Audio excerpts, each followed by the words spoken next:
हम लोग जो है परमुटेशन का दूसरा अध्याय शुरू करते हैं, इसको समझते हैं और जो भी सिविल में आए हुए प्रश्न हैं उनका भी सलूशन किया जाएगा। तो जो बचे हुए भाग हैं उनको हम लोग समझने की कोशिश करते हैं। मान लीजिए कि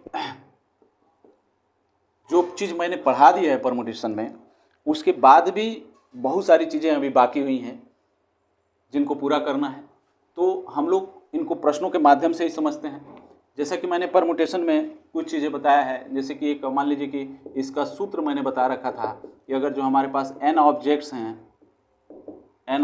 हैं और इसमें से r ऑब्जेक्ट्स को, n में से r ऑब्जेक्ट्स को लेकर के इनका जो है क्रमचय करना हो, यानी व्यवस्थित करना हो, क्रमचय से ही विदित है कि क्रम का चयन इसमें करना होता है। तो क्रम और एक साथ इसमें कंडीशन है कि एक समय में, ये जरूर रखें, एक समय में ऐसा होना चाहिए, ये इसका एक कंडीशन है। तो इसका फार्मूला मैंने बताया था कि ये होता है NPR। इसका भी सलूशन बताया, n factorial upon n minus r factorial. और फैक्टोरियल का मतलब भी मैंने समझाया था, n मतलब जनरली नेचुरल नंबर है। तो यहाँ पर समझ लें, जैसे फैक्टोरियल का मतलब मैंने बताया था कि 5 का मतलब हुआ 5, 4 मतलब एक एक घटा के गुणा करते हुए चले जाना है। और ये भी ध्यान पर मैंने बताया था कि ध्यान रखें कि अगर जो 1 फैक्टोरियल लिखा है तो इसका वैल्यू 1, 0 फैक्टोरियल लिखा है तो इसका वैल्यू 1 होता है। ये 2-3 चीज़ें मैंने बताई थी। इसी में मान लिया जाए कि ये कह रहा है कि n ऑब्जेक्ट्स हैं और r ऑब्जेक्ट्स को लेकर के इनका जो है क्रम बनाना है, तो कितने तरीके होंगे। इसमें भी 2 कंडीशन हो। जैसे मान लीजिए कि इसमें एक शब्द आ जाता है रिपीटिशन हो, यानी पुनरावृत्ति हो। रिपीटिशन मतलब पुनरावृत्ति हो। तो जब भी पुनरावृत्ति की बात आ जाती है और r ही ऑब्जेक्ट्स हैं और n ऑब्जेक्ट्स में से लेकर के r का चयन करना है और पुनरावृत्ति की बात कर दे, तो इसका मतलब होता है कि हम जो है n की पावर r क्रम बना सकते हैं, उतने क्रम हो सकते हैं। जैसे कि एक छोटा सा एग्जांपल मैं समझाऊं कि मैंने बताया था कि अगर जो हमारे पास कुछ डिजिट्स हैं, डिजिट्स मान लीजिए ये हैं 2, 3, 4, 6, 8 और 9, ये हमारे पास टोटल 3 और 3 6 डिजिट्स हैं, 3 और 3 6 डिजिट्स हैं। और क्या करना है, तो इन 6 डिजिट्स में से एक हमको जो है 3 डिजिट का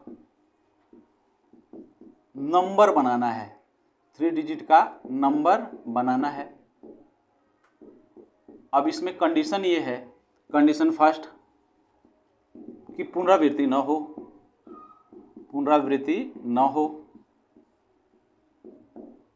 और दूसरा यानी रिपीटिशन इज नॉट अलाउ, और दूसरा कंडीशन है कि पुनरावृत्ति हो, मतलब रिपीटिशन जो है अलाउ कर दिया हो। ये 2 बातें हैं कि एक में रिपीटिशन ना हो और दूसरे में रिपीटिशन हो। तो हम सॉल्यूशन कैसे करते हैं? सॉल्यूशन का बहुत सिंपल तरीका है। मैंने बताया था कि अगर जो 6 डिजिट्स हमारे पास हैं और उनमें से 3 डिजिट लेकर के नंबर बनाना है, तो सिंपल सी बात है कि यहाँ पर जो NPR लगता है, n का मतलब 6 होगा और r का मतलब 3 होगा, यानी 6 ऑब्जेक्ट्स हैं जिसमें से 3 ऑब्जेक्ट्स लेकर के हमको नंबर बनाना है। लेकिन पहला कंडीशन ये है कि पुनरावृत्ति न हो, और जब भी पुनरावृत्ति न हो तो NPR फार्मूला लगता है। इसको थोड़ा समझ लें, यानी कहने का मतलब ये है कि वैसे भी हम लोग एक समझ सकते हैं कि जैसे ये 3 डिजिट का बॉक्स बनाना है, तो नंबर बनाना है, तो एक बॉक्स बनाइए जिसमें 3 ब्लॉक बना लीजिए, और इसमें जो है 3 डिजिट का बनाना है। और क्या बोलते हैं कि पहले कह रहा है कि पुनरावृत्ति न हो, तो जो इस बॉक्स में भरना है इन 6 में से कोई भी आप भर सकते हो, यानी इन 6 नंबर्स में से कोई भी यहाँ एक नंबर हो सकता है, यानी इसको भरने का तरीका 6 होगा। और फिर ये 6 हो गया, और फिर अभी इसमें से जो नंबर हमने भर दिया है, तो 6 चूंकि पूरे नंबर हैं, एक नंबर भर दिया, तो अब हमारे पास जो है बचे हुए नंबर हैं वो 5 हैं। इसमें 5 तरीके से इनको भरा जा सकता है। अब 2 नंबर कोई भी इसमें भरे जा चुके हैं, अब नंबर हमारे पास बचे हुए हैं 4, इनको 4 तरीके से आप भर सकते हैं। तो इसका मतलब यह हुआ कि इसका सलूशन हो जाएगा 6 × 5 × 4, यानी 6 × 5 = 30 और 3 × 4 = 12, 120 तरीके इसके हो जाएंगे। और अगर जो इसी को हम कैलकुलेशन मेथड से करते तो हम लोग करते क्या, तो 6 कैलकुलेशन मेथड से कैसे करते, 6p3 करते, तो 6p3 का मतलब 6 फैक्टोरियल अपॉन 6 माइनस 3 फैक्टोरियल, तो इसका मतलब 6 इंटू 5 इंटू 4 इंटू 3 फैक्टोरियल, और नीचे 6 में से 3 चला जाता तो 3 फैक्टोरियल बचता, ये कट जाता, ये वही चीज़ है जो ऊपर आया हुआ है, यानी इसका भी वैल्यू 120 ही आता। तो चाहे उस तरीके से लगाएं चाहे इस तरीके से, बात एक ही होती है। दूसरा इसका मेथड मैंने बताया था कि जैसे मान लें कि अगर जो रिपीटिशन हो रहा है तो इसका मतलब यह हुआ कि हमारे पास 6 ही डिजिट हैं और उनका रिपीटिशन हो रहा है और 3 डिजिट्स का नंबर इसमें बनाना है, तो पहले ब्लॉक को हम कितने तरीके से भर सकते हैं, 6 तरीके से। लेकिन जो इसमें अंक है जो हमने यहाँ भरा है, जो इसमें से अंक है जो हमने यहाँ भरा है, चूंकि उसका रिपीटिशन हो सकता है, तो इसका मतलब फिर जो 5 बचे थे वो और जो इसमें भरा है वो भी भर सकते हैं, तो ये भी 6 तरीके से, और इसमें भी इन दोनों में जो भरा गया है वो यहाँ पर भी भरा जा सकता है, यानी ये भी 6 तरीके से। इसका मतलब ये हो जाएगा 6 की पावर 3, 6 की पावर 3। और यही वो चीज़ है जो मैं यहाँ बताया हूँ कि अगर n ऑब्जेक्ट्स हों और r ऑब्जेक्ट्स लेके बनाने हों और रिपीटिशन अलाउ हो, यानी वह रिपीट हो सकते हों, तो इसका तरीका n के पावर r होता है। n का मतलब ये हो गया, ये इतना हिस्सा n होता है, और जो नंबर फॉर्म करने हैं जैसे 3 डिजिट नंबर है तो ये r होता है, यानी 6 के पावर r, यहाँ से भी हम समझ सकते हैं 6 के पावर 3, ये इसका कैलकुलेशन हो जाता, ये आंसर हो जाता। अगर जो आप लोग इसको लिख चुके हों तो मैं इसको साफ कर दूँ हैं। जैसे मान लीजिए कि हमारे पास एक शब्द लिखा है नंबर, NUMBER, और कह रहा है क्या कि इससे कितने, मतलब इनको कितने तरीके से व्यवस्थित किया जा सकता है। पहला प्रश्न है अक्षरों को कितने तरीके से व्यवस्थित किया जा सकता है,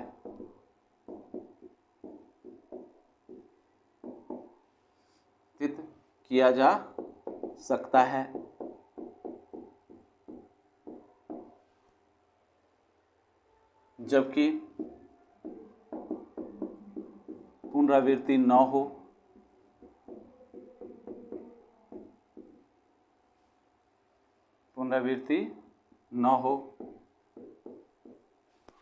और ठीक क्या कह रहा है, ये कंडीशन है कि जबकि पुनरावृत्ति न हो, और ये कंडीशन ध्यान रखिएगा।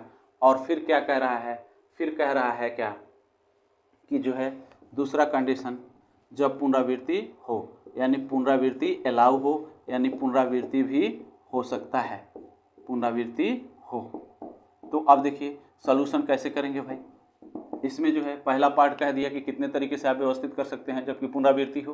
तो अब देखिए यहाँ नंबर हमारे पास ये जो वर्ड्स हैं कितने हैं, तो 1 2 3 4 5 6 ही हमारे पास जो है ये अल्फ़ाबेट पड़े हैं। तो कितने तरीके से बन सकते हैं भाई, तो एक तो तरीका सीधा सा है कि 6 में से 6 को हमको व्यवस्थित करना है, यानी 6p6 हो जाएगा। 6p6 का मतलब ये हुआ 6 factorial upon 6 minus 6 factorial means 6 factorial upon 0 factorial. ये मैं ऐसा इसलिए बता रहा हूँ क्योंकि आप लोग 0 फैक्टोरियल का भी मतलब समझ लें। जितना हम लोग पढ़े हैं सब अलग नहीं है, सारी चीज़ें वही हैं, फ़र्क बस इतना ही है कि कभी कुछ दूसरे तरीके से लिख दे रहा हूँ, कभी कुछ दूसरे तरीके से लिख दे रहा हूँ। तो मेरे ऐसा बताने का मतलब यह है कि जब आप लोग कभी किताब पढ़ें और इसको समझने की कोशिश करें तो उसमें कोई दूसरा मेथड दे रखा हो तो आप लोग कन्फ्यूज्ड ना हो। जनरली इसको लगाने का तरीका ये होता है कि 6 नंबर हैं तो 6 फैक्टोरियल हम लोग लिख दें।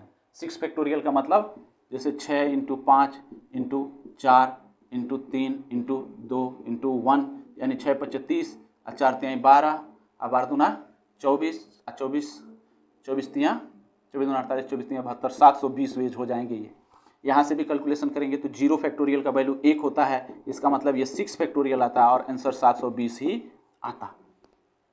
जब यहाँ पर ये पहला पार्ट हो गया, जब यहाँ पर पुनरावृत्ति न हो रहा हो, जब यहाँ पर पुनरावृत्ति हो तो कंडीशन क्या है देखिए। जब फिर वही चीज़ मैंने बताया कि इसका जब सलूशन करेंगे और पुनरावृत्ति यहाँ पर हो रहा है तो पुनरावृत्ति का मतलब यह है कि अगर जो 6 नंबर हैं और 6 ही तरीके से, मतलब 6 नंबर हैं और इनको अरेंज करना है, यानी वही चीज़ है कि 6 में से लेके 6 को कैसे आप अरेंज करेंगे, ठीक वही मेथड है। यानी आप चाहें तो 6 बॉक्स बना लें, चाहें तो ऐसे 6 बॉक्स बना लें, 1 2 3 4 5 और ये 6। तो इसको आप कितने तरीके से भर सकते हैं, इनमें से ये जो नंबर दे रखा है उनमें से कोई एक नंबर आप भर सकते हैं। लेकिन जैसे मान लीजिए हमने चाहा तो एम भरा, हमने चाहा तो यू भरा, हमने चाहा तो एम भरा, बी भरा, ई भरा, आर भरा, कोई भी भर सकते हैं। यानी टोटल कितने तरीके से भर सकते हैं, तो 6 नंबर हैं तो 6 तरीके से भर सकते हैं। और जो नंबर हमने यहाँ भरा है वो नंबर फिर भरा जा सकता है। इसका मतलब यह हुआ कि ये भी 6 तरीके से, ये जो यहाँ दोनों पर भरा है यहाँ भी भरा जा सकता है 6 तरीके से, ये भी 6, ये भी 6 और ये भी 6। यानी कहने का मतलब ये है कि 6 के पावर 6 वेज इसके हो जाएंगे। ये वही चीज़ है कि आप जो है ऐसे समझें कि हमारे पास n जो है वो 6 है और r भी जो है 6 है, और n में से r ऑब्जेक्ट्स को लेकर के बनाने हैं, जबकि पुनरावृत्ति हो सकती है। तो इसका मतलब यह हुआ कि 6 के पावर 6 हो जाएगा। चलिए एक और हम प्रश्न यहाँ पर लिखते हैं। जैसे मान लीजिए कि एक क्वेश्चन लिखा है हमारे सामने, इस तरीके से लिखा है, डॉटर DAUGHTER, ये लिखा है डॉटर। डॉटर में हमारे पास कितने अक्षर हैं, देखिए इसको, 1 2 3 4 5 6 7 8, 8 नंबर है, 8 अल्फ़ाबेट के नंबर हैं, अंग्रेजी के 8 अक्षर हैं। तो क्या कह रहा है इसमें, क्वेश्चन क्या है, पहला क्वेश्चन है कि कुल कितने शब्द बनाए जा सकते हैं, कुल कितने शब्द बनाए जा सकते हैं, बनाए जा सकते हैं, ये पहला है। दूसरा क्वेश्चन क्या कह रहा है, कुल कितने शब्द बनाए जा सकते हैं जब स्वर एक साथ हो, स्वर एक साथ हो। दूसरा, कुल कितने ऐसे शब्द बनाए जा सकते हैं जब स्वर एक साथ न हो, एक साथ न हो, एक साथ न हो।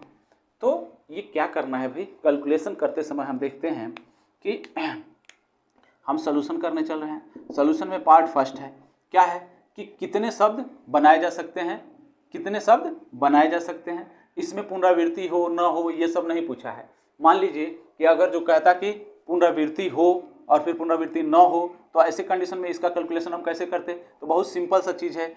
अगर जो कहता कि पुनरावृत्ति न हो तो तरीका यही है कि आप 8 अक्षर हैं, 1 2 3 4 5 6 7 8, तो आप चाहें तो डायरेक्ट 8 फैक्टोरियल लिख लें, या फिर जो है 8 में से 8 के क्रम चयन का यानी 8 करके कैलकुलेशन कर लें, आंसर आ जाएगा। दूसरा चीज़ ये कि अगर जो कहता कि पुनरावृत्ति हो तो कितने तरीके से इन शब्दों अक्षरों को हम अरेंज कर सकते हैं, तो हमारे पास कोई दूसरा रास्ता नहीं है। हम वही n में से r का, यानी n भी यहाँ 8 है, r भी 8 है, यानी 8 के पावर 8 कर देते और ये हमारे पास आंसर हो जाता। यहाँ पर ये है कि यहाँ थोड़ा सा कैलकुलेशन में चेंज करना है। जैसे कि कुल कितने शब्द बनाए जा सकते हैं, तो ये तो सिंपल है कि 8 अक्षर हैं, तो आंसर लिख लिया जाए 8 फैक्टोरियल। 8 फैक्टोरियल का जो भी वैल्यू आता हो वो हम लोग कर लेंगे। 8 फैक्टोरियल मतलब मैंने बताया भी है, 8 × 7 × 6 × 5 × 4 × 3 × 2 × 1 गुणा कर लीजिएगा, जो आंसर आएगा वो आ जाएगा, मल्टीप्लाई कर लेना है। दूसरा, इसमें ये कह रहा है कि जब स्वर एक साथ हों। अब देखिए, अब यहाँ पर थोड़ा सा चेंज करना है हमको। ये कह रहा है स्वर हमारे एक साथ हों, तो अगर जो हम स्वर इसमें से लिखें तो स्वर हमारे पास क्या है, ए है, यू है और क्या है, ई है।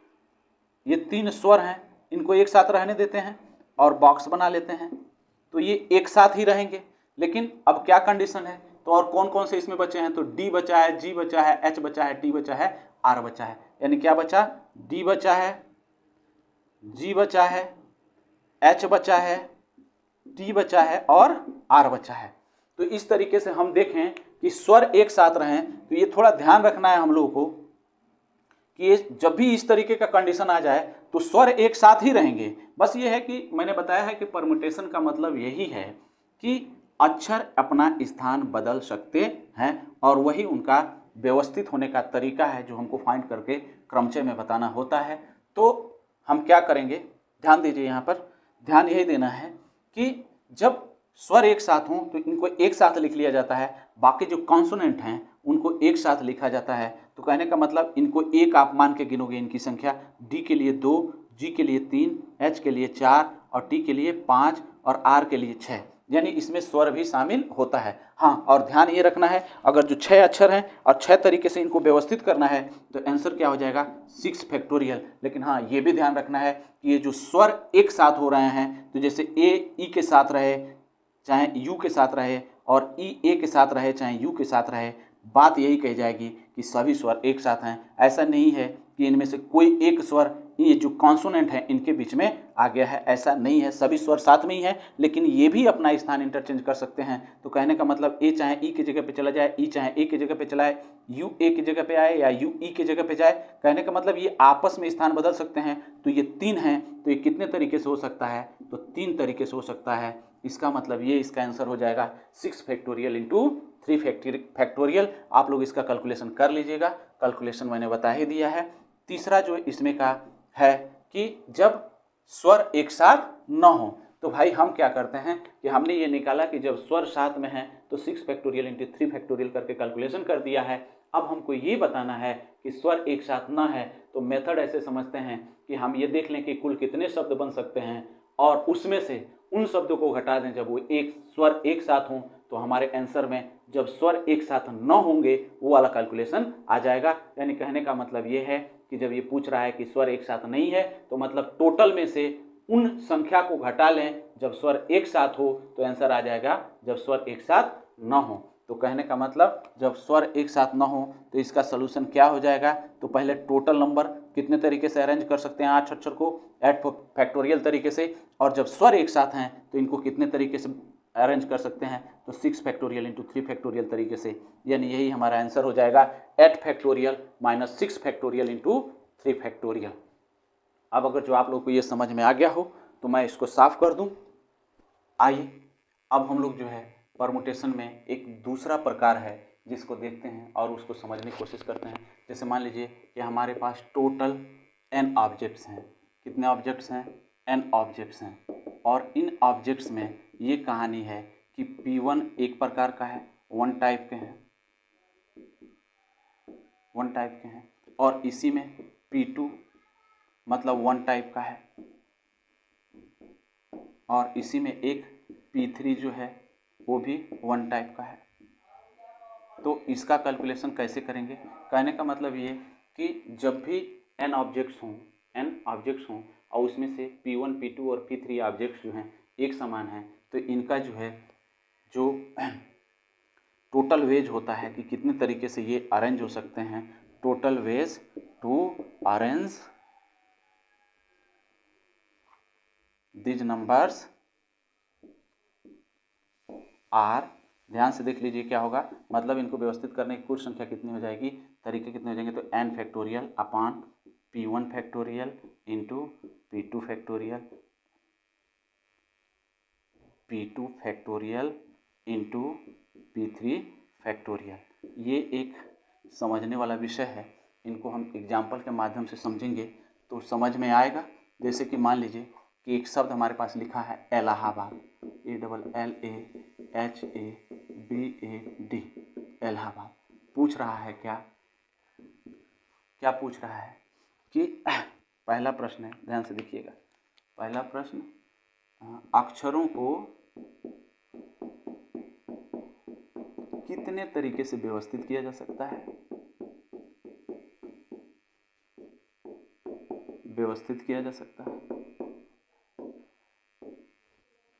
किया जा सकता है। अभी हम एक ही क्वेश्चन लेकर के और इसको समझते हैं। सॉल्यूशन बड़ा सिंपल है। सॉल्यूशन में क्या करना है, आपको बस ध्यान देना है कि कितने अक्षर ये हैं, कितने अक्षर हैं, तो 1 2 3 4 5 6 7 8 9, टोटल कितने तरीके का है, 9 तरीके से हो सकता है। लेकिन इसमें से कुछ अक्षर हैं, जैसे कि मान लीजिए कि ये ए है, देखिए यहाँ पर ए और ए, यानी 4 ए है। इसमें जो P1 P2 P3 करके लिखा है ना, वो एक प्रकार का, मतलब यही हुआ कि ए जो है 4 प्रकार का है, तो इसका मतलब ये 4 प्रकार नीचे अरेंज कर सकते हैं आप, क्योंकि ये वाला ए यहाँ भी आ सकता है, ये वाला यहाँ जा सकता है, यहाँ वाला यहाँ आ सकता है, यहाँ वाला यहाँ, यहाँ वाला यहाँ, यानी ये चारों ए भी आपस में अरेंज हो सकते हैं। इसीलिए 4 फैक्टोरियल को हम लोग नीचे रखेंगे और दूसरी बात ये आती है कि अभी इसमें और भी अक्षर हैं जो एक समान हैं, जैसे कि ये एल और एल ये 2 बार है, तो ये भी जो है एक समान का अक्षर है, तो मल्टीप्लाई करके ये 2 बार है तो 2 फैक्टोरियल, यही इसका आंसर हो जाएगा।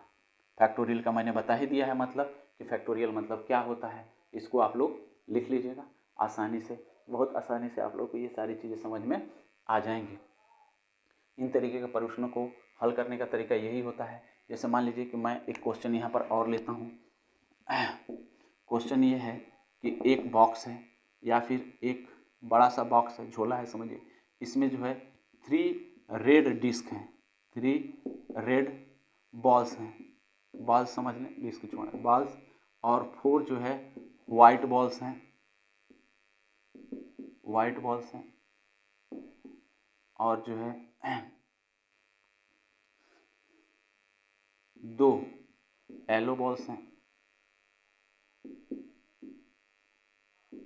कह क्या रहा है कि ये टोटल संख्या मान लिया जाए 9, टोटल 9 डिस्क हमारे पास या 9 बॉल्स हैं, 9 बॉल्स हैं, इसको समझते हैं। हमारे पास 9 बॉल हैं जिसमें 3 रेड है, 4 वाइट है और 2 येलो बॉल्स है। तो उनको जो है हमको इनमें से क्या करना है, तो इनको अरेंज करना है। डिस्क या बॉल्स हैं, बॉल्स को जो है इस तरीके से अरेंज करना है। 9 बॉल्स हैं और 9 स्पेसेज हों, जैसे इस तरीके से हमारे पास 9 स्पेस हो, ये 1 2 3 4 5 6 7 8, 1 2 3 4 5 6 7 8 9, 9 है। और 9 बॉल्स को इन ब्लॉक्स में हमको रखने हैं, 9 बॉल्स को इन ब्लॉक्स में हमको रखने हैं। और ये ध्यान रखना है कि हमको क्रम का विशेष ध्यान रखना है। अभी यहाँ चेन की बात नहीं कह रहा है, वो कह रहा है कितने तरीके से इनको व्यवस्थित कर सकते हैं। हालांकि ये ध्यान रखिएगा, ये जो मैं बता रहा हूँ इस पर कई बार सिविल में प्रश्न पूछा है। अगर जो आप लोग चाहेंगे तो मैं इसका सलूशन भी यहीं पर करा दूंगा, लेकिन चूंकि अभी कॉम्बिनेशन मैंने पढ़ाया नहीं है और वहाँ पर पोर्शन चयन का है, तो कॉम्बिनेशन जब पढ़ा दूंगा तो उनको बता दूंगा। अभी तरीका क्या होगा, तो भाई टोटल वेज जो हो जाएंगे इनको व्यवस्थित करने के, टोटल तरीके कितने हो जाएंगे, तो ध्यान रखिएगा 9 टोटल हैं और 9 में से जो है 9 फैक्टोरियल तरीके से इनको व्यवस्थित हम कर सकते हैं, लेकिन 3 एक समान है तो 3 फैक्टोरियल नीचे, 4 एक समान है तो 4 फैक्टोरियल नीचे, और 2 एक समान है तो 2 फैक्टोरियल नीचे। ये इसका आंसर हो जाएगा। अगर जो आप लोग को ये समझ में आ गया हो तो मैं इसको साफ कर दे रहा हूँ। हम लोग इस प्रश्न को देखते हैं। एक शब्द लिखा है इंडिपेंडेंस, इसमें लिखा है पहला क्वेश्चन, कुल कितने तरीके से इनको व्यवस्थित किया जा सकता है इन अक्षरों को। पहला सलूशन हम लोग को करना है कि इनको हम कितने तरीके से व्यवस्थित कर सकते हैं। दूसरा सलूशन है कि वह जो है पी से प्रारंभ होने वाले शब्द कितने होंगे। फिर कह रहा है सभी स्वर एक साथ हों, फिर सभी स्वर कभी भी एक साथ ना हो, फिर शब्द आई से प्रारंभ हो और अंत पी पर हो। तो इनका सलूशन हम लोग करते हुए चलते हैं। सबसे पहला सलूशन ये है कि कुल कितने तरीके से व्यवस्थित किया जा सकता है। तो हम गिन लेते हैं कि इंडिपेंडेंस में कितने अक्षर हैं, तो गिनिए, तो 1 2 3 4 5 6 7 8 9 10 11 12, यानी टोटल नंबर्स जो हैं 12 हैं। तो इसका मतलब कितने तरीके से व्यवस्थित हो सकता है, तो आंसर हो जाएगा 12 फैक्टोरियल। लेकिन हाँ, ये भी ध्यान पे रखना है कि इसमें बहुत सारे अक्षर ऐसे हैं जो रिपीटेड हैं, तो जो रिपीटेड हैं उनको भी हम व्यवस्थित करते हैं, उनको नीचे लिखा जाता है क्योंकि वो एक समान है। तो इसमें जो रिपीटेड अक्षर हैं जो कौन कौन से हैं, तो 2 ई है, यहाँ देखिए 2 डी है, 2 डी है, ई कितने हैं, तो 1 2 3 और ये 4 ई हैं। उसके बाद से एन देखिए, एन कितना है, तो 1 2 और ये 3 एन है। तो इसका मतलब ये हुआ कि जो रिपीटेड हैं उनको हम लिखें, तो सबसे ज़्यादा बार क्या है, ई कितने बार है, 4 बार। ये आपस में स्थान चेंज करके और 4 फैक्टोरियल तरीके से अपने को अरेंज कर सकते हैं अक्षर। फिर एन कितने बार है, तो 3 बार है, तो 3 फैक्टोरियल हो जाएगा। उसके बाद से डी कितने बार है, तो 2 बार है, तो 2 फैक्टोरियल हो जाएगा। और आप लोग जानते हैं इसका कैलकुलेशन किस तरीके से होता है, क्योंकि मैंने बता दिया है, तो आप लोग उसको गुणा करके लिख लेंगे, वो आपका आंसर हो जाएगा। सेकंड क्या कह रहा है, सेकंड कह रहा है कि पी से प्रारंभ हो, तो जब पी से प्रारंभ होंगे और 12 डिजिट्स हैं, तो जैसे मान लीजिए कि मैं यहाँ पर 12 ब्लॉक्स बना ले रहा हूँ और इनको हम अरेंज कर देते हैं, तो 1 2 3 4 5 6 7 8 9 10 11। तो देखिए इसमें क्या कह रहा है, अक्षर कह रहा है कि पी से प्रारंभ हो, तो जो फिक्स कर दिया अब उससे हमको कोई मतलब नहीं है। तो हमारे पास अभी कितने अक्षर बचे, जैसे कोई भी अक्षर अब बनेगा वो पी से ही बनेगा, यानी कहने का मतलब ये कि पी अब अपना स्थान नहीं बदलेगा, बाकी जो 11 अक्षर इसमें बच रहे हैं क्योंकि टोटल 12 हैं वो अपना स्थान बदल सकते हैं। तो कहने का मतलब इनको व्यवस्थित करने का जो टोटल तरीका होगा वो कितना तरीके से हो जाएगा, 11 फैक्टोरियल तरीके से। लेकिन हाँ, ये भी ध्यान पे रखना है कि 11 फैक्टोरियल तो हो गया, लेकिन अभी भी इसमें जो है 4 ई है, 3 एन है और 2 डी है, क्योंकि पी का कहीं पर कोई रिपीटेशन नहीं है। तो ऐसे कंडीशन में इसका आंसर आप लोग यहाँ पर लिखेंगे तो 4 जो ई था वो रहेगा ही, 3 जो एन था वो रहेगा ही और 2 जो डी था वो भी अपना स्थान बदल सकता है आपस में। इसलिए ये तरीका कि जो पी से प्रारंभ हो, देखिए ध्यान रखिएगा, जब भी अगर जो कोई चीज़ फिक्स कर दिया जाए तो उसको इस अरेंज में शामिल नहीं किया जाता है, यानी एक पोजीशन उसका फिक्स हो चुका है कि वो पी से ही कोई भी अक्षर प्रारंभ होगा, तो ये तो अपना स्थान अब बदल नहीं सकता। बाकी 11 अक्षर अपना स्थान बदल सकते हैं और उन 11 में जो है 4 ई है, 3 बार एन है और 2 बार डी है, इसलिए उनका भी अरेंजमेंट आपस में हो सकता है, इसलिए इनका भी फैक्टोरियल ही लिखा जाता है। अब क्या कह रहा है, सभी स्वर एक साथ हों। तो जैसे मान लीजिए मैंने सॉल्यूशन बताया है, इसमें स्वर कितने हैं गिन लीजिए, तो एक आई है, बाकी जो है ई 4 हैं, तो इस तरीके से इनको लिख लीजिए। ये एक स्वर हो गया। स्वर के बाद जो है, चूंकि ये अपना स्थान नहीं बदल सकते, लेकिन इसमें जो है अभी हमारे पास कितने अक्षर बच रहे हैं, तो एन बच रहा है। और कितने एन हैं, तो ये 3 एन है। कितने एन हैं, 3 एन है। और उसके बाद से ई हो ही गया है, आई हो ही गया, 3 एन है और 2 बार क्या है, तो डी है, 2 बार क्या है, डी है, तो ये भी एक साथ लिख लीजिए। उसके बाद से अब हमारे पास अक्षर कौन कौन से बच गए, तो पी बच रहा है, पी बच रहा है, इंडिपेंडेंस, और सी बच रहा है, पी बच रहा है, डी हो ही गया है, सी बच रहा है, और क्या बच रहा है, तो देख लेते हैं कितना हो गया, 1 2 3 4 5 6 7 8 9 10 11 12, यानी ये टोटल अक्षर हमारे हो चुके हैं 12। अब हम इसका कैलकुलेशन कैसे करेंगे भाई, तो ये कह रहा है ना कि इसमें स्वर एक साथ हों, यानी स्वर एक साथ जब भी कहेगा तो इनको एक जगह लिख कर और इनकी संख्या एक जगह लिख करके इनकी संख्या को एक काउंट किया जाएगा, और ये दूसरा नंबर, ये तीसरा, ये चौथा, ये पाँचवा, और ये छठा, और ये सातवां, और ये आठवां। कहने का मतलब ये कि ये 8 तरीके से टोटल हो जाएगा, 8 तरीके से हो जाएगा। लेकिन इन 8 तरीकों में अभी अगर जो हम स्वर को छोड़ दें तो 8 तरीकों में 3 ऐसे हैं जो एक समान है और 2 डी ऐसे हैं जो एक समान है, तो इसका मतलब ये 3 फैक्टोरियल इंटू 2 फैक्टोरियल हो जाएगा। और मैंने ये भी बताया था कि जब स्वर एक साथ हों तो ये समझने वाला विषय है कि ये स्वर भी तो आपस में स्थान इंटरचेंज कर सकते हैं। कहीं अगर जो आपस में स्थान इंटरचेंज करते हैं तब भी वो यही कहे जाएंगे कि स्वर एक साथ में है। जैसे कि ये आई यहाँ पर ई की जगह पे चला है, ई आई की जगह पर चला है, तो भी इसका मतलब यही है कि ये स्वर जो है साथ में ही है। तो इसका मतलब ये साथ में रहेंगे लेकिन स्थान बदल सकते हैं, यानी 4 फैक्टोरियल और 5 फैक्टोरियल। और इस 5 में ई जो है 4 समान है जो अपना स्थान बदल सकता है, तो ये 4 फैक्टोरियल। ये इसका आंसर हो जाएगा जब स्वर एक साथ होंगे। अब फोर्थ क्वेश्चन, फोर्थ सोल्यूशन क्या कह रहा है, इसको भी समझ लेते हैं। फोर्थ क्या कह रहा है, इसको साफ कर देते हैं इतना दूर। फोर्थ जो है हमारे पास ये है कि कह रहा है क्या स्वर कभी भी एक साथ न हो। तो भाई वही मेथड कि टोटल तरीका और उसमें से वो हिस्सा घटा लें जब स्वर एक साथ हो, तो ये आ जाएगा कि स्वर कभी भी एक साथ नहीं है। जैसे कि मान लीजिए स्वर कभी भी एक साथ नहीं है, मतलब क्या कि कुल विन्यासों की संख्या, यानी कुल विन्यासों का मतलब कुल तरीकों की संख्या, जब इनको हम अरेंज कर सकते हैं, कुल विन्यासों की संख्या और माइनस जब स्वर एक साथ हों, जब स्वर एक साथ हों, तो इसका मतलब ये हो जाएगा, आंसर क्या हो जाएगा, जब स्वर एक साथ न हो।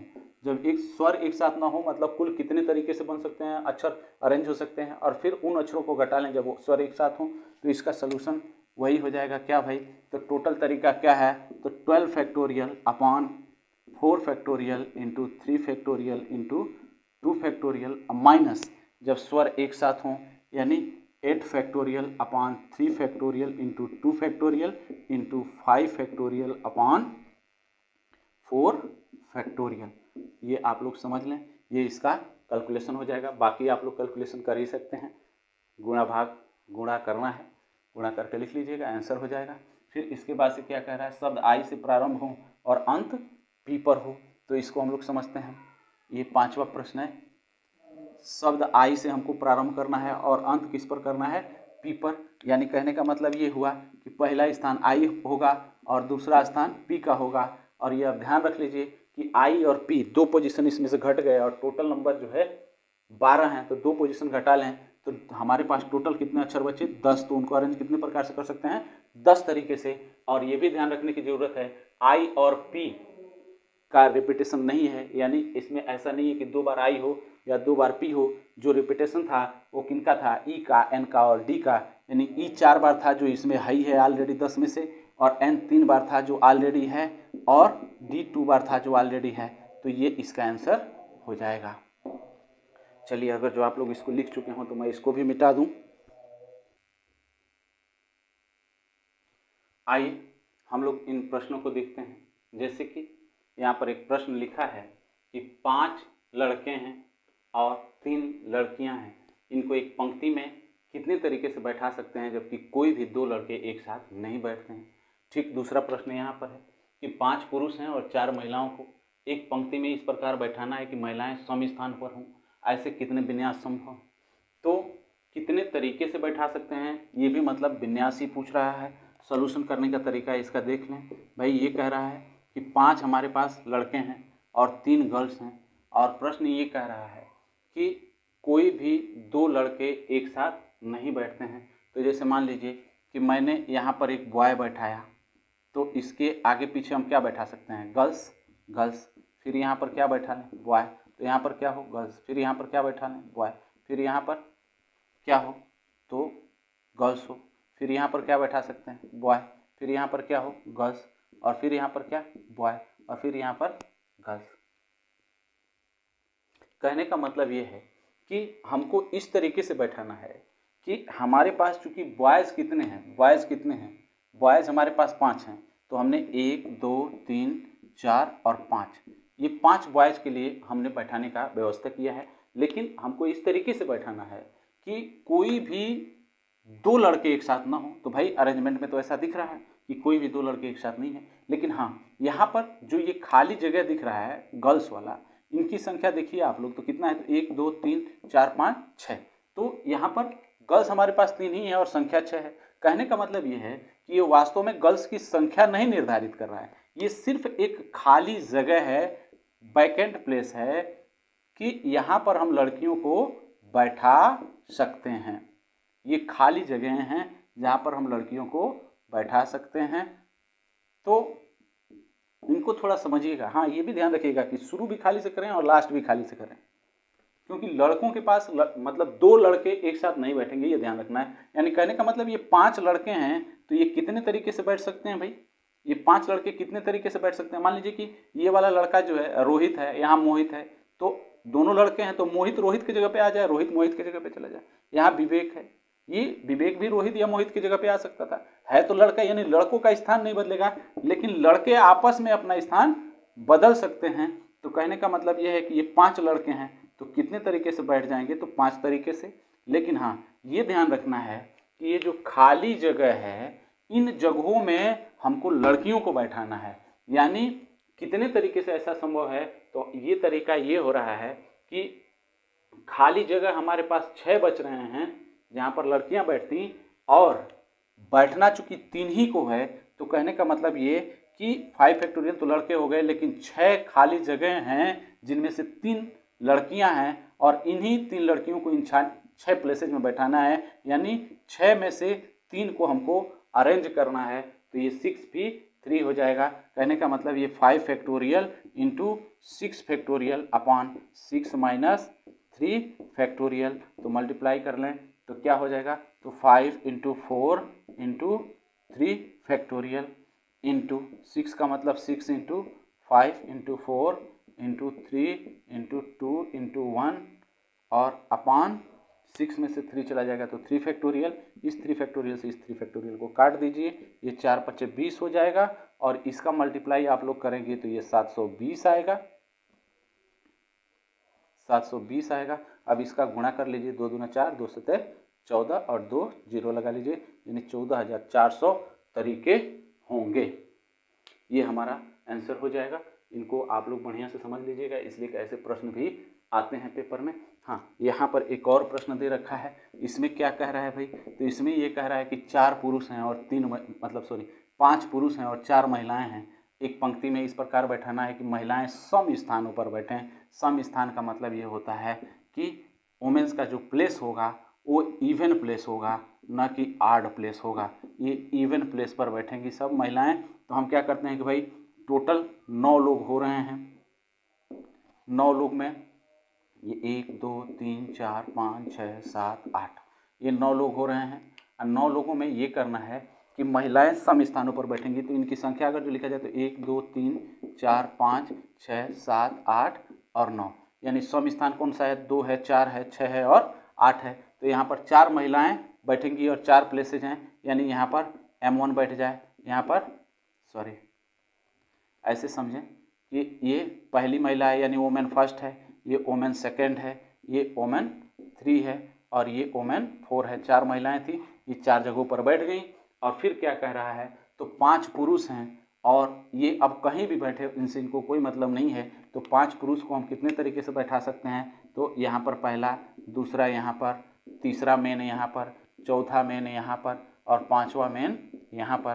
कहने का मतलब ये कि अब देखिए इसको थोड़ा समझिए कि जो महिलाएं हैं वह अपना जगह महिलाओं की जगह पे चेंज कर सकती हैं, यानी W1 W2 के जगह पे या W3 या W4 के जगह पे, W4 W3 W2 या W1 के जगह पे, W2 W1 W3 W4 की जगह पे या W3 W2 W1 या W4 के जगह पे, यानी ये आपस में इंटरचेंज कर सकती हैं। तो महिलाएं जो इंटरचेंज कर सकती हैं तो इनके जगह 4 हैं, तो ये 4 तरीके से इंटरचेंज कर सकती हैं। और ये भी ध्यान रखना है कि इसी तरीके से पहला आदमी दूसरे के जगह पे, दूसरा तीसरा चौथे के जगह पे, चौथा पहले के जगह पे और 5वां भी पहला या दूसरे के जगह पे, यानी ये 5 पुरुष भी अपना स्थान बदल सकते हैं। यानी M1 के जगह पे M5 भी आ सकता है, M4 M3 कुछ भी आ सकता है। यानी अगर जो आपस में स्थान इंटरचेंज कर सकते हैं तो इनका तरीका 5 फैक्टोरियल हो जाएगा। इनका मल्टीप्लाई कर लिया जाएगा फैक्टोरियल खोल करके। फैक्टोरियल का मैंने बताया 4 × 3 × 2 × 1 × 5 का मतलब 5 × 4 × 3 × 2 × 1 हो जाएगा। कैलकुलेशन कर लेंगे, आंसर आ जाएगा। अगर जो आप लोग इसको लिख चुके हैं और समझ चुके हों तो मैं इसको साफ कर दूं। इन प्रश्नों को देखते हैं। जैसे कि यहाँ पर 2 प्रश्न है, लिखा है अंक 1 2 0 2 4 2 4 अंकों के प्रयोग द्वारा इकाई दाएं सैकड़ा, हजार, 10,000, लाख, 10 लाख, यानी 10 लाख से बड़ी कितनी संख्याएं बनाई जा सकती हैं। ये हमको ध्यान रखना है कि 10 लाख से बड़ी संख्याएं बनानी है। तो इसमें संख्या गिनते हैं कितना है, तो 1 2 3 4 5 6 7 अंक है। और ऊपर देखें कितना अंक है, तो इनको गिनते हैं तो 1 2 3 4 5 6 7 ही अंक है। अब इसमें जो है टोटल वेज जो हो जाएंगे, सोल्यूशन अगर जो करें कि कितने तरीके से बन सकते हैं, तो टोटल वेज कितने हो जाएंगे, कितने अंक, कितने तरीके हो जाएंगे भाई, तो 7 फैक्टोरियल। लेकिन ये भी ध्यान पे रखना है कि इसमें कई सारे अंक हैं जो रिपीटेड हैं। जैसे 2 कितने बार है, तो 1 2 3 बार, तो 3 फैक्टोरियल। और इसमें जो है 4 कितने बार है, तो 2 बार है, तो 4 फैक्टोरियल। तो इस तरीके से अगर इसका कैलकुलेशन कर लिया जाए तो 7 × 6 × 5 × 4 फैक्टोरियल अपान 3 का मतलब 3 × 2 और इंटू ये कितना हो जाएगा भाई, 3 × 2 × 4 फैक्टोरियल का मतलब 4 फैक्टोरियल लिख ली, तो इससे ये कैंसिल हो जाएगा और 3 दूना 6 ये कैंसिल हो जाएगा। सॉरी, ये 4 फैक्टोरियल नहीं, 4 जो है 2 बार है, तो इसको 2 ही फैक्टोरियल आप लोग लिखिए, 4 फैक्टोरियल ना लिख करके इसको 2 फैक्टोरियल लिखिए। तो कैलकुलेशन थोड़ा और बढ़ाते हैं। ये 4 का मतलब जो है 4 साफ करके फिर लिखते हैं 4 × 3 × 2 फैक्टोरियल, इससे ये कैंसिल हो जाएगा। तो हमारे पास कितना आ जाएगा, तो 4 × 5 = 20 और 7 × 3 = 21 और 21 दूना कितना होता है 42, यानी टोटल वेज हो जाएंगे 420 तरीके। लेकिन हाँ, ये ध्यान रखना है कि अगर जो कोई भी अंक हम बनाते, ऐसे जरा यहाँ पर रफ आइडिया में समझते हैं, कोई भी अंक हमको इससे बड़ा बनाना है, 10 लाख से बड़ा बनाना है, और 10 लाख से बड़ा बनाने का मतलब यह हुआ कि इसमें 7 अंक होने चाहिए, ये भी 7 अंक है, ठीक है। लेकिन अगर जो 7 अंक से मान लीजिए कि कोई जैसे यहाँ 0 से एक अंक बना हो, 0 1 2 2 4 2 4, तो क्या यह 10 लाख से बड़ी है? नहीं, 10 लाख से छोटी है। यानी 0 अगर जो पहले पोजीशन पर आ जाएगा तो कहने का मतलब यह हुआ कि जो अंक बनेगा वो 7 अंक का न होकर के 6 अंक हो जाएगा। लेकिन ये जो 7 factorial into 3 factorial into 2 factorial हम लिखे हैं, ये टोटल नंबर ऑफ वेज हैं। हम इनमें से क्या करेंगे, तो उन नंबर ऑफ वेज को जो कि 0 पहले स्थान पर आने से लिखा जाता और वह संख्या में 7 न होता बल्कि 6 होता, तो उसको हम क्या करेंगे, घटा लेंगे। तो इसका मतलब यह कि टोटल वेज हमारा 7 फैक्टोरियल और माइनस कितना फैक्टोरियल, तो 6 फैक्टोरियल और अपान 3 into 2 factorial, 3 factorial into 2 factorial भी कैलकुलेशन में रहता है। यानी अगर जो इसको लिखें, ये माइनस करके इसमें से लिखना है, ये ध्यान रखिएगा। ये 420 का कैलकुलेशन अभी भूल जाइए। फिर यहाँ पर 420 अभी लिख लीजिए क्योंकि इसका वैल्यू है 420। अब माइनस इसमें से करिए तो 6 into 5 into 4 into 3 factorial upon 3 factorial into 2 factorial, इससे एक कैंसिल हो जाएगा और ये 2 दूना 4 होता है। कहने का मतलब ये कि ये 420 और माइनस 6 25 30 और 30 दूना 60 माइनस 60 कर लेंगे तो हमारे पास कैलकुलेशन कितना आ जाएगा, तो 0 12 में से 6 गया 6 और ये 3, ये 360 टोटल वेज होंगे जो कि 10,000 से बड़ी संख्याएं, 10 लाख से बड़ी संख्याएं बनाई जा सकती हैं इन अंकों का प्रयोग करके। ये हमारा आंसर हो जाएगा। आइए दूसरे प्रश्न में देखते हैं। दूसरे प्रश्न का सलूशन क्या होगा भाई, कैसे होगा। कह रहा है 100 है और 1000 है के बीच की कितनी संख्याएं, अंक क्या है 0 1 2 3 4, यानी टोटल अंक कितने हैं 5 का प्रयोग करके बनाई जा सकती हैं जबकि अंकों की पुनरावृत्ति न हो। हम थोड़ा समझते हैं कि ये जो अंक लिखा रखा है कौन कौन सा है, 0 1 2 3 4 और 5, ये इतने अंक लिख रखे हैं। और संख्या कहाँ से बनानी है, तो 100 से लेकर के 1000 के बीच की। अगर जो हम इसमें का कोई एक संख्या लिखे, जैसे मान लीजिए 101 लिखा और ये 1000 है, तो इसके बीच का बनाना है, यानी लास्ट वाला संख्या क्या होगा 999। यानी हमको 3 अंक की संख्या बनानी है, किस में से, इन 5 अंकों में से लेकर के। तो सलूशन हमारा क्या होगा, सलूशन यहाँ से स्टार्ट होता है कि टोटल हमारे पास अंक कितने हैं 5, तो 5 हमने ले लिया और इसमें से 3 अंक का बना लिया, बन गया। लेकिन ये ध्यान रखिएगा कि ये 0 भी इसमें शामिल है, तो कहने का मतलब कि ये तरीका तो हो गया 5p3, यही हमारा आंसर हो जाता है। लेकिन चूंकि 0 इसमें शामिल है, जैसे मान लीजिए कि अगर जो ये 0101 मैंने लिखा है, अगर जो मैं इसको लिखता 011, तो क्या यह 3 अंक का संख्या होता है, नहीं होता है, ये 2 अंक का संख्या होता है। यानी ये 0 जो शामिल है और उसकी वजह से अगर जो 0 को पहले पोजीशन पर लिखा जाए तो कुल बनाने की संख्या कितनी होगी, तो हमको वही 0 अगर जो पहले लिखना है, तो इसका मतलब यह हुआ कि इसमें से जो है ये 3 थोड़ा सा गड़बड़ हो रहा है। यहाँ थोड़ा देखिए, ये अंक जो है हमारे पास 6 हैं, ये अंक नहीं 5 नहीं, ये 4 ही है ना, तो 5 ही अंक हैं इसमें। इसको थोड़ा हम समझते हैं कि इसके लिए क्या करा जाए। तो कोई खास बहुत समझने की ज़रूरत नहीं है इसमें जो है थोड़ा सा मैंने क्वेश्चन में गलत लिख दिया है, आप लोग थोड़ा इसको समझ लें। ये क्वेश्चन में 5 भी शामिल कर लीजिए आप लोग, ये 5 अंक भी यहाँ शामिल होगा, यानी 5 भी इसमें शामिल है। तो कहने का मतलब ये कि ये 5 है, यानी टोटल हमारे पास अंक कितने हैं, तो 6 हैं। तो 6 में से हम क्या करें कि 3 का लेकर के नंबर बना लें। फिर क्या है, तो भाई ये 5 थे और उसमें से जब 0 हमने ले लिया पहले पोजीशन पर, तो 0 जब शामिल हटा दिया जाएगा तो हमारे पास 5 ही अंक बचेंगे और उन्हीं 5 में से कोई भी 3 अंक हम लोग को लेना होगा और बनाना होगा। तो इसको हम लोग कैसे समझ सकते हैं, तो इसको थोड़ा हम लोग देख लें कि जो अगर जो 0 हमारा पहले पोजीशन पर रहा होता, 0 हमारा पहले पोजीशन पर रहा होता तो 2 ही अंक बचते और हमको 5 में से 2 का लेकर के सिलेक्शन करना होता, या व्यवस्थित करना होता। तो इसमें से 6p3 माइनस 6p3 में से क्या कर लें, तो 5p2 ये घटा लें, ये हमारा आंसर आ जाएगा। 6p3 का मतलब आप लोग जानते ही हैं, NPR वाला कैलकुलेशन करना है। NPR वाला कैलकुलेशन क्या हो जाएगा, आप लोग अच्छे से समझ रहे हैं। इसको चाहें तो आप लोग कर सकते हैं। कैसे करेंगे भाई, जैसे मान लीजिए कि 6p3 है, तो इसका मतलब 6 फैक्टोरियल अपान 6 में से 3 चला जाएगा, 3 फैक्टोरियल डायरेक्ट लिख दे रहे हैं। अब माइनस 5 फैक्टोरियल अब 5 में से 2 चला गया तो 3 फैक्टोरियल, यानी 6 into 4 into 3 factorial upon 3 factorial minus 5 into 4 into 3 factorial upon 3 factorial, ये इससे कैंसिल हो जाएगा, ये इससे कैंसिल हो जाएगा, ये 6 चौको, सॉरी इसमें एक चीज़ गड़बड़ा गया भाई, 5 भी तो होगा ना, 5 × 4 तो 6 × 5 30 और 3 चौको 12, 120 और माइनस 5 चौको 20, यानी टोटल हमारे पास कितने हो जाते हैं आंसर 100। कितना हो जाता आंसर हमारे पास, क्या आ जाता 100।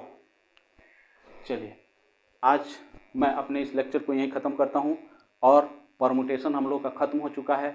आज के बाद जो भी नेक्स्ट चैप्टर मैं पढ़ाऊँगा उसका नाम कॉम्बिनेशन होगा और उस कॉम्बिनेशन में देखेंगे कैसे सिविल से संबंधित प्रश्न आए हैं, क्योंकि मैं अभी सिविल के प्रश्नों को लेकर के कैलकुलेशन नहीं करा रहा हूँ। जैसे ये चैप्टर हम लोग का कंप्लीट हो जाएगा, मैं सिविल के आए हुए जितने प्रश्न हैं परमुटेशन, कॉम्बिनेशन और प्रोबेबिलिटी पर सबको लेकर के हल कराऊँगा। उम्मीद करता हूँ आप लोग को मेरा यह लेक्चर अच्छा लगा होगा। और भाई आप लोगों से रिक्वेस्ट है कि अगर जो आप लोगों को मेरा लेक्चर अच्छा लग रहा है तो उन बच्चों को भी मेरे साथ जोड़िए जो अभी तैयारी पीरियड में लगे हुए हैं और यूपीएससी यानी आईएएस की तैयारी कर रहे हैं। उनको यह चैप्टर बहुत मदद करेगा। धन्यवाद।